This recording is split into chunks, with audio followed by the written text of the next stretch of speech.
Hey, this is Brian with Domestic Blends Refurbishing. We refurbish iPhone LCDs out here in Denver, Colorado. We're experimenting with Samsung OLEDs, iPhone OLEDs, and I just wanted to make a quick video to show you why screen replacements are so expensive on OLED model phones. So this is the OLED panel of a Samsung S8 Plus with the glass removed, and it's been removed from the frame so that we couldn't remove the glass.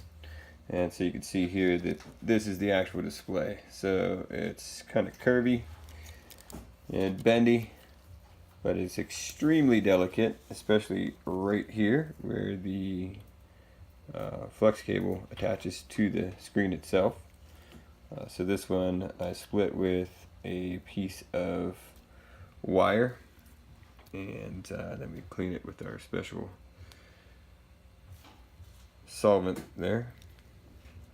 But this is actually the first one that we've successfully completely done with wire alone. We typically use a freezer, a cryogenic freezer, to get the glass off, but just did this one with wire, so it's good. It's ready for new glass and ready to be installed back in this phone, which is going to take it apart right now.